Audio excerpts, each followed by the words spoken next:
Hi everybody, this is Rachel Caruso here, MK Ultra survivor and ongoing target from an Illuminati bloodline. And I am also an American held in the UK against my will by the UK government. So this is, of course, human trafficking. This video is part of my series exposing a local bus company in Totnes called Country Bus, exposing their kidnapping, human trafficking, and conspiracy with the police for those crimes, as well as the cover-up. So in my last video, you heard the phone conversation with the bus company, and it was the most outrageous, damning phone call for them. You heard them obstruct me from speaking with their supervisor. You heard a lot of gaslighting, a lot of aggressive obstruction, and they even confessed that they had conspired with the police to blacklist me from their service and to obstruct my police report. And they promised that a supervisor would call me back. Whenever I asked to speak to a supervisor, they obstructed me in a variety of ways, and then they finally conceded that I couldn't speak to one then because nobody was in. There was just the single number to contact anyone in the company, and so I would have to wait for the supervisor to call me. So they didn't give me a number directly to a supervisor. They didn't tell me the name of the supervisor, when I could be expecting their call. And of course, nobody at any point ever called me back. And so I have a series of emails which shows this. So I emailed them to make this complaint, and I also emailed them for what's called a subject access request. So a subject access request is the legal name in the UK for having the right to request and receive the personal information any company or individual organization may hold about you. And this is under the UK's General Data Protection Regulation, or the GDPR. Not responding to, not acknowledging a subject access request, I'm going to shorten that to SAR, not responding to that in itself is a crime. Not receiving, not providing the information is a crime. So you have to, one, acknowledge it within a timely manner, and then two, actually provide the information within 28 days of the request. And so I'm going to show you a series of emails, which you'll see Country Bus ignored at first until I threatened to report them to the appropriate authority about the subject access request. And that is the ICO, the Information Commissioner's Office. And it was only then that they responded, but they responded with a blatant lie and further obstruction. Also, in this video, after I show you the emails, I'm going to play for you two voicemails from the police with regards to my complaints appointment. So when they deliberately mishandled my reports, covering up the kidnapping and the human trafficking, when they obstructed my report, when they obstructed all opportunities for me to actually speak to the police, at no point was I able to speak to the police or a police officer or a detective. And throughout the videos, you saw that they even obstructed my complaint against them, of course. I mean, I was complaining about their illegal activity. So, and I've been through this with the police many times over, the obstruction and falsification of police reports, and covering up the crimes that I was trying to report, such as attempted murder in the City Hearts Charity Safe House in Sheffield, and the human trafficking in that safe house, as well as the Medai Trust Safe House, all of them run by the Salvation Army under the Home Office contracts. So that's the UK government. And even before, I had tried to make complaints against the police, and that was obstructed in the same manner that the original report was obstructed. So I have been through this about a dozen times already. So I knew what to expect, and here I'm just going to be exposing that to you. So you already saw how they obstructed my complaints. And so they continued to try to play mind games with me and harvest my energy, even after I had opted out of the game. And you saw that in one of the videos when I had made the decision to stop running in circles, running on their hamster wheel that they had provided, which was going nowhere. And in the voicemails I am about to play you in this video, you'll also hear certain mind control programs being run, which I hit on in previous videos. So here they actually expand on those programs, and it's pretty damning. Well, we'll get into all of that once we play the voicemails. So first up, I'm going to show you the emails with Country Bus. So this is my email to Country Bus on Tuesday, August 18th, 2020 at 2:26 a.m. UK time. To whom it may concern, my name is Patty Smith. Recently, I was in contact with two of your managers. In accordance with Article 15 of the General Data Protection Regulation, I am writing to request a copy of all information the Devon Country Bus Company and its affiliates holds of me on computer or in manual form, including CCTV footage and anything else you possess in relation to myself. In particular, there is confirmed CCTV footage of myself on July 28, 2020, between 3:40 p.m. and 4 o'clock p.m. This data request includes any footage you have of myself on any other day as well. So I'm going to pause right there to specify, to remind you that you heard on that phone conversation the Country Bus employees, I believe it was Neil Ronig, he told me they had CCTV footage of me. So this is crucial. And also he told me that they had been sharing information about me with the police, and they had also received information about me with the police.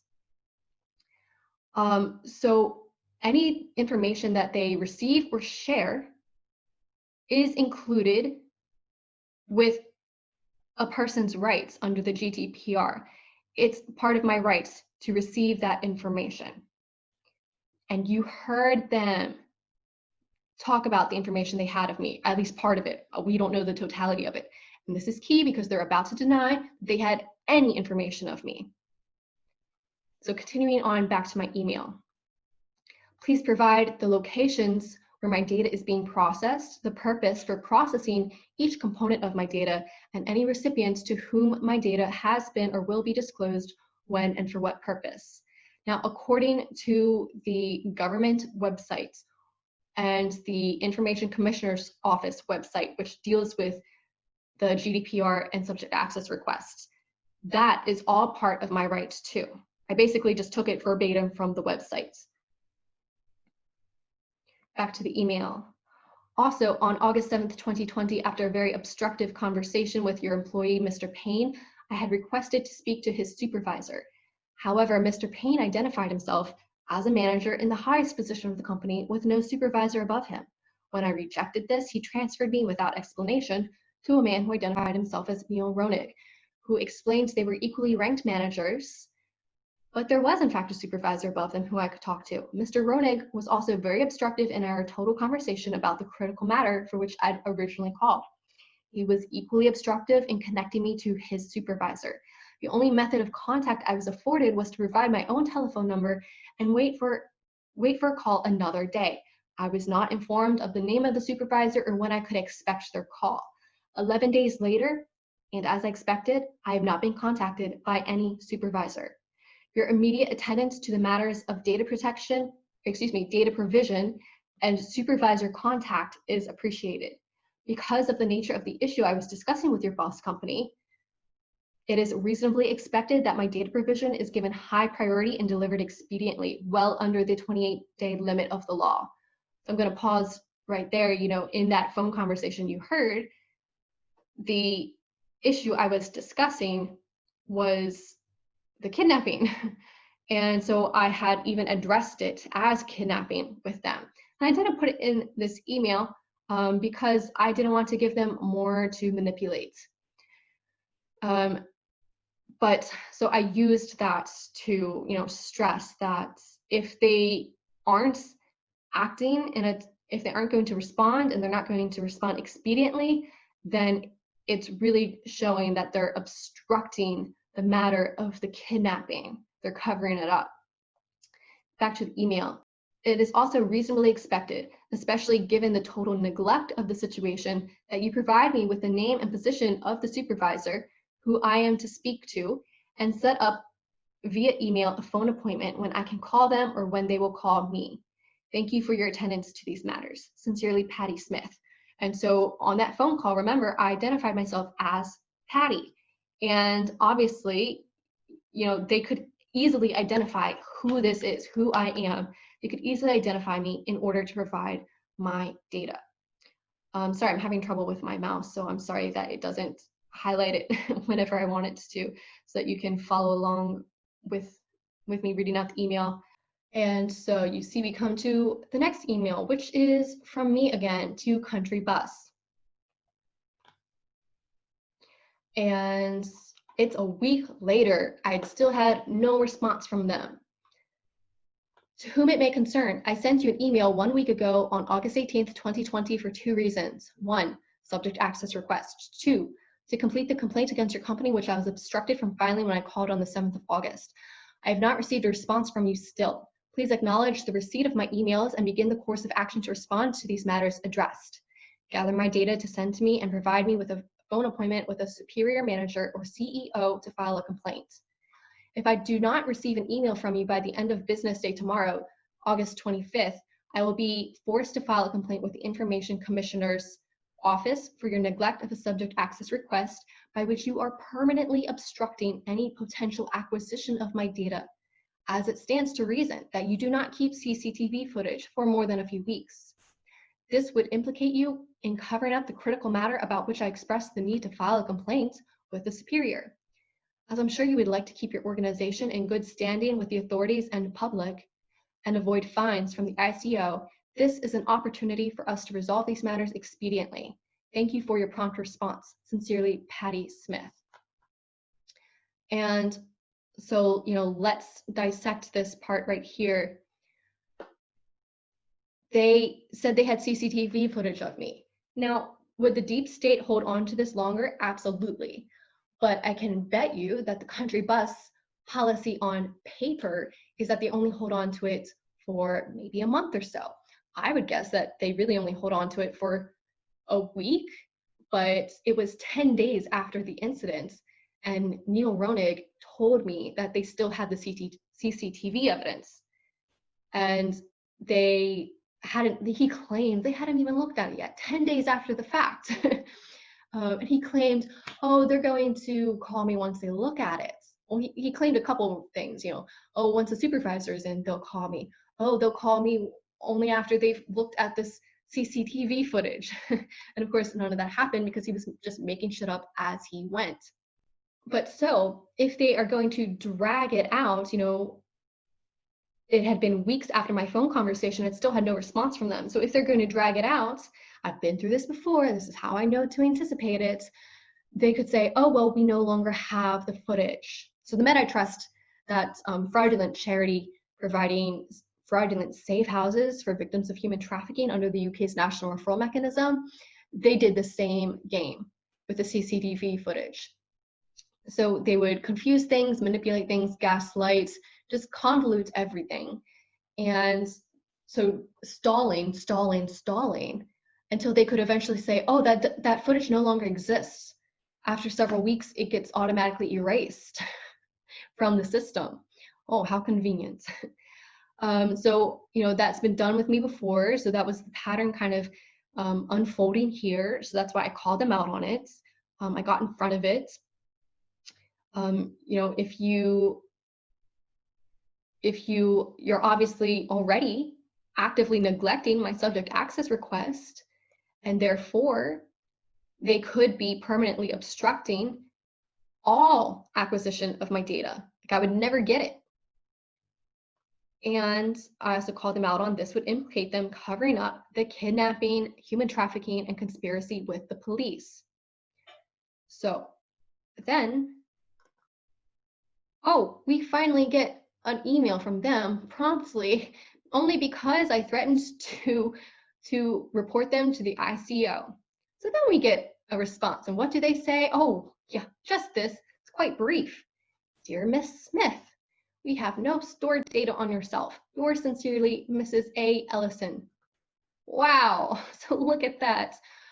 No, again, ignoring and obstructing my complaints against their company and my rights to speak to a superior, which they promised me, by the way.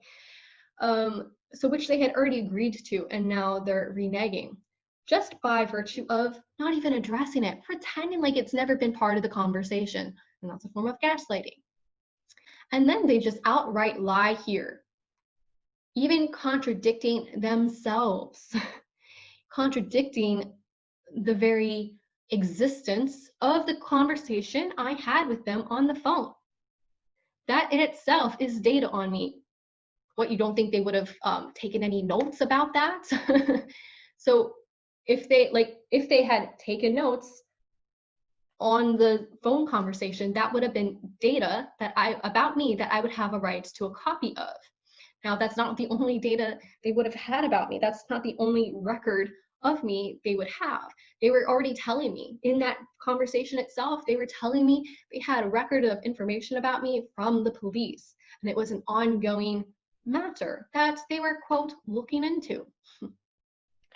And, once again, they had confessed to having video footage of me on their bus.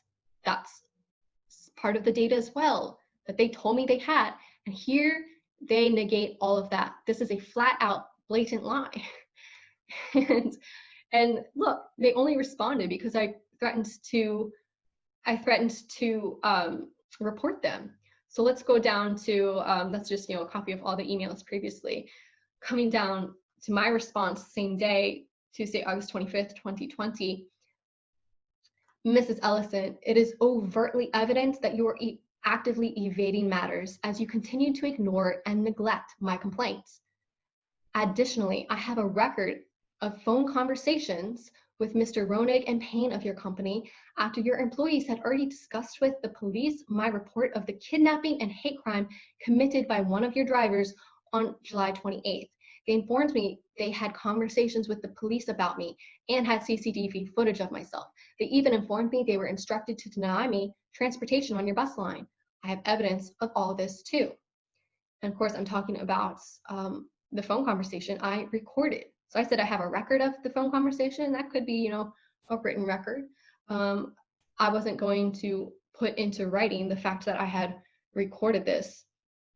I'm just going to simply use the recording as my evidence. Back to the email. Furthermore, if you want to claim you have no stored data about me, that means that no one has instructed to deny me transportation, and I should have no problem boarding your buses now. Your company acquired, received, and shared my data. Denying the obvious truth will not prevent me from reporting you to the ICO or the consequences of natural justice. It is your duty to provide me with the data you have stored, immediately. Patty Smith. So, remember in that conversation, they said that the police had instructed them to not provide transportation. So they said that they had conspired with the police to blacklist me or blackball me from their service. And here she says, well, we have no data on you. Okay, great. So that means whenever I try to board your bus, I should have no problem then. And so, I told her she can't escape her responsibility, try as she might. I'm going to expose her, and that is the consequence of natural justice. And there were, you can see, no further emails. No response to my email. I'll draw your attention over here to whatever this is called, where you scroll. It's at the bottom. There were only 4 emails. 3 of them are mine. So there was never any response to this email. So that proves to you the level of corruption and their arrogance in feeling that they are all powerful, being part of the deep state network, they are all powerful and can just manufacture blatant lies, manufacture the law, evade the law however they please, however it suits them in the moment. People wonder how MK Ultra is executed and goes undetected by the public. This is how. The people you invest faith and belief in as the authorities or as legitimate organizations, they are not. That is a front. And they will do what they have to keep up that facade to the general public. But when it comes to people like me, they feel they don't even have to keep up that facade. They're just going to blatantly abuse the law, blatantly abuse myself. And they bury me. They pile on all of this abuse, all of this torment day to day, so that it's even hard for me to have the time, have the opportunity to organize this stuff and expose it. So it's like, oh, well, if we just bombard her with all of our crimes, then you know what? Ironically, she can't even prove any of them. So again, it still keeps up the facade to the public that anything is run legitimately in our world. The deep state network is not limited to one part of the world, certain countries, certain aspects of certain countries. It is everywhere in everything. As you can see here for yourself, it's even part of a small country bus line. And you know, interestingly, just yesterday, the day before I am here making this video, so on October 6th, 2020, there was a public local attack in a local Facebook group. And so you can check out my No Witness Facebook page to see this post. I provide you with the link. It's a public group, so you can view and even comment on. If you join the group, you can view this attack. And one of their main focal points of attack was the kidnapping by the bus driver. And there's some other issues there as well, like I talk about here, the several encounters I've had with corrupt council members in just the last week. And one of them, named Georgina Allen, joined that Facebook attack. And so you'll see how she lies and manipulates things in that post. So go check it out. But also, you know, just to show you that the bus kidnapping was one of their points of attack, because you know they wanted to keep up the facade that deep state abuse, it only happens, if it does happen at all, it only happens in certain circumstances and certain organizations. It's everywhere, it's in everything.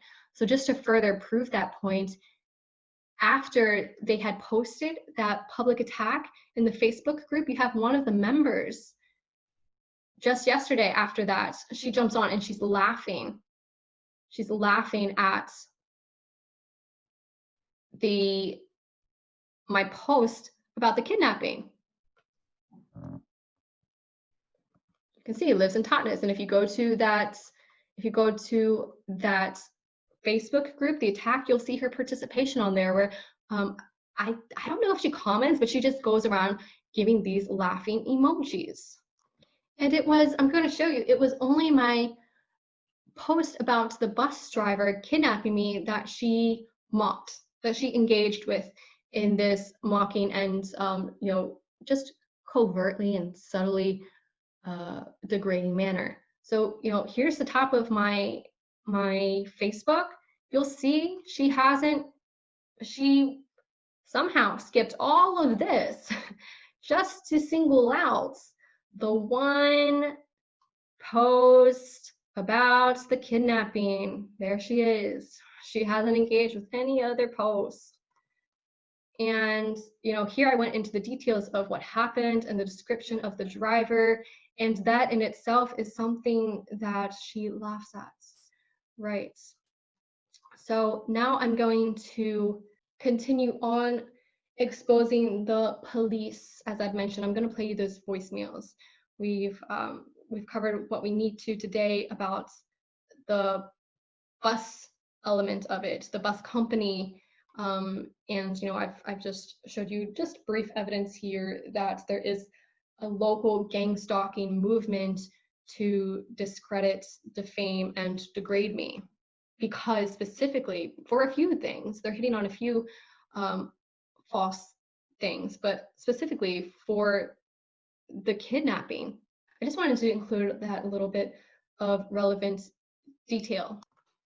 So I recorded these voicemails when I received them, and I'll just add my commentary to them after you listen to them here. 9:41 a.m. on Monday, the 10th of August. Hello, a message for Patty Smith, or also known as Jackie Edgar. It's Devon Cornwall Police calling just for your appointment slot for your complaint between 9 and 10:30. It's PC Body calling from Crown Hill just to discuss your complaint. Thank you. Press. It's PC Body calling from Crown Hill just to discuss your complaint. Saved messages. Received 10:01 a.m. on Monday, the 10th of August. Hello, a message for Patty Smith, Jacqueline Edgar again. It's Devon Cornwall Police calling. Patty, second time I've tried calling you to speak to you about your complaint in the allotted time. The log number for the complaint is 1 of the 7th of August. If you still wish to discuss this with us, then you're going to need to call us back and make a further appointment. So contact us on telephone 101 and quote the log number 1 of the 7th. Thank you. So in addition to the mind control program where they try to rope me back in, just as they had figured out that I was exiting myself from the whole game that they'd created of trying to report my kidnapping and trafficking to the police.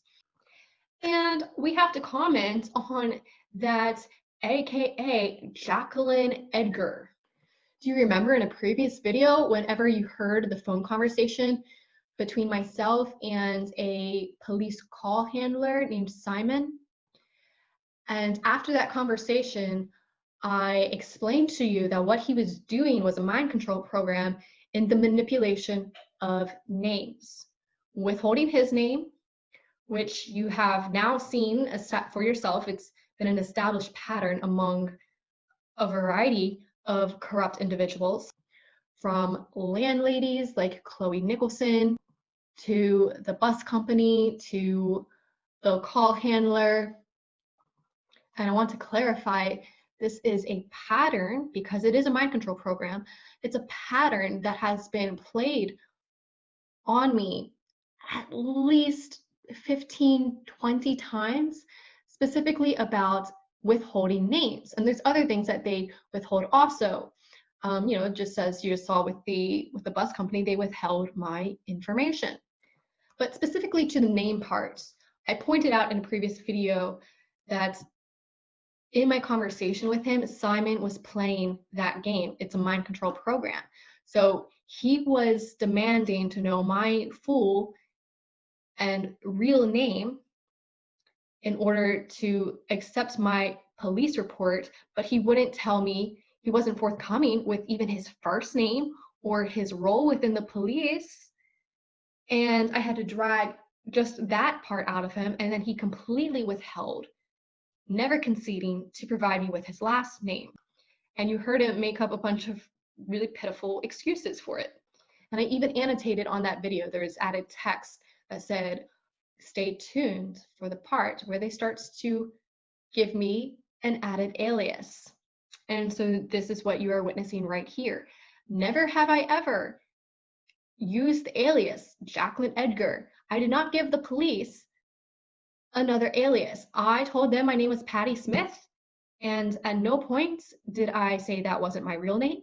At no point did they have any evidence that wasn't my real name.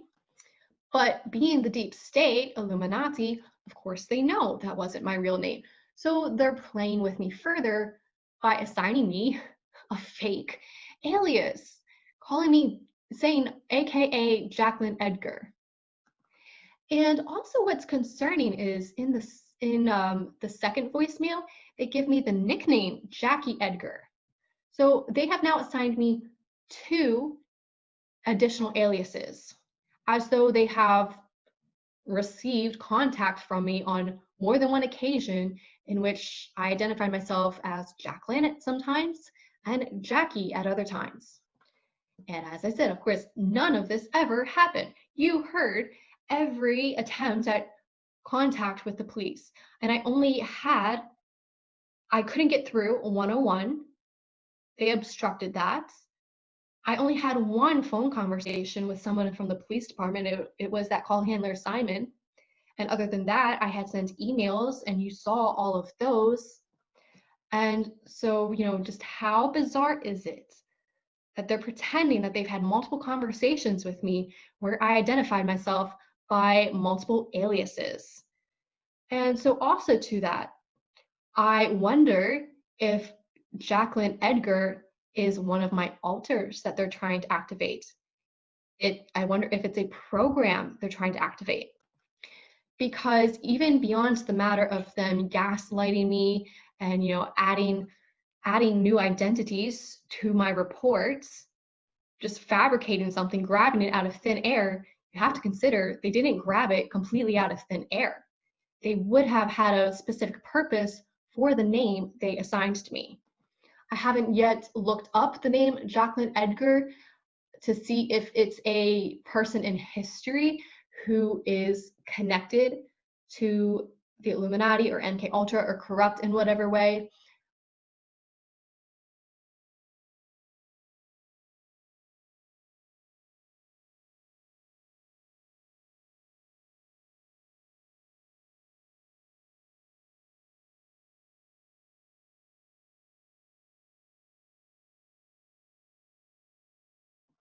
So it could simply be like a code if they're referring to a specific person who was one of their cult members, whether they are publicly known or not. So if they're not publicly known, it could be someone involved in my programming who I don't recall. Or it could be one of the alter programs they gave me. So one of the identities of my alters. And it could be both also.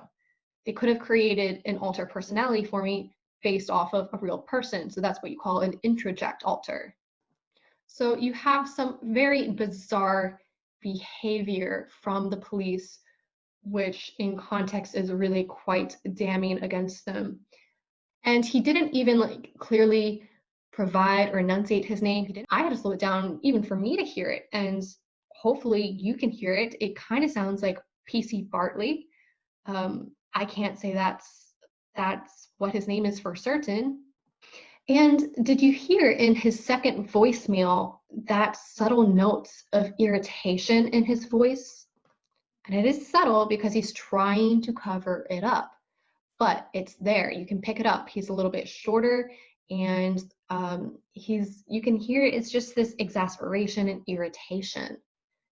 More of that angry irritation that he's trying to hide. And why is this? Because their attempts to rope me back in their game once I've exited myself from it are failing. All right, so we can conclude this video here. That is about all the interaction I've had with the police and the bus company. However, I will say that following this whole incident, it was probably about a week ago. It was probably the end of September that the bus driver who kidnapped me, he was driving the bus and passed me when I was walking. Into town since I couldn't take the fucking bus. I didn't feel safe enough part of it was I didn't feel safe enough to challenge the situation, and another part was I didn't feel like letting them suck my energy anymore. It just felt like a waste of my energy. So I chose to walk the 30 minutes into town. And so on one of those occasions that I was walking into town from Dartington to Totnes, that bus driver, he passed me. He had a couple passengers on that time. And I was nowhere near a bus stop. At the point that he passed me, I stopped walking and I turned to face the bus squarely, and I just stared at him. And so as he continued to drive, I turned my body to continue to stare him down. and he stopped. It was like a few yards after he had passed me, he stopped. Like I said, I wasn't waving him down, nothing to make it seem like I was trying to catch the bus, and we were nowhere near a bus stop. But he stops. And I gave like no physical movements or indications. I had been standing stark still. I simply pivoted in place and continued on my way in the opposite direction. And a few moments later, he started up again. So I wonder what he was trying to do and what he was planning to do, given the situation that he had passengers on his bus. And I wasn't standing there wearing the mask that he claimed was required, even when I'm exempt. And, this is after the bus company had told me that they had blacklisted me. And this was the very driver who kidnapped me. So whatever, and it's not that he's just in control and just in charge of himself. He's not his own boss within the deep state. So they had to have come up with several strategies in response to a variety of situations. So whatever he was doing or trying to do was the start of something that they had already planned out, and I didn't buy into it, so I don't know, can't say what that whole psyop would have been. And so that concludes, at this point, it's the first week of October, that concludes everything that has happened directly with the police and the bus company with regards to my report of the kidnapping and human trafficking. And of course, plenty of other things have been happening with me and to me, but just with those topics, we've covered all our bases up to this point in time. So thank you for tuning into this series to educate yourself on the corrupt deep state, the corrupt Illuminati. Remember, the deep state, Illuminati, Freemasonry, the cabal, human trafficking networks, anything that's like a large criminal network, this is all one in the same. Satanic cults, or even all cults, anything that is corrupt and abusive, it's all one and the same. This is a singular, organized, global network of Satanists. And in this video series exposing the kidnapping and human trafficking by the bus company and the conspiracy for it, along with the conspiracy for the cover-up with the police and other institutions and factions of the cult, which we just haven't seen their activity and their direct involvement with this, but you can bet that there's somebody else involved. So with all of this, you're seeing how MK Ultra operates. And keep in mind, this is just a fraction of what I go through. So you've seen the in-depth videos, and you've seen the hours of my time, of my life that have been affected by this. And that's really just a fraction of what I deal with every day. So I hope this series was elucidating for you to know how these corrupt institutions work and what it's like for a targeted individual, especially targeted individual who is an MK Ultra survivor. You've seen the evidence of corruption for yourself now, so please do share this series and share this channel, because there's other incidents, other factions of the Illuminati and MK Ultra that are exposed on this channel and will continue to be exposed with time. I've got thousands of videos with damning evidence stored. So for as long as I live, this channel will continue to grow. My platform will continue to build with evidence, exposing not only how the system works, but exposing the specific perpetrators, the people who you know, who you pass every day, who you work with, who you might have a personal relationship with, not knowing that they live a double life. And to that end, as my final note, if you want to learn how to spot deception within systems and individuals, you must learn how to spot covert narcissism. So the manipulation tactics and the psychological dynamic of narcissism. That is your key to spotting deception, because we are all being deceived. We all share this planet. This isn't just a personal experience to me or to MK Ultra targets. We are all undergoing some level and form of programming and human rights violations. The foundation of it is evil, and it is deception. And that's specifically what narcissism is.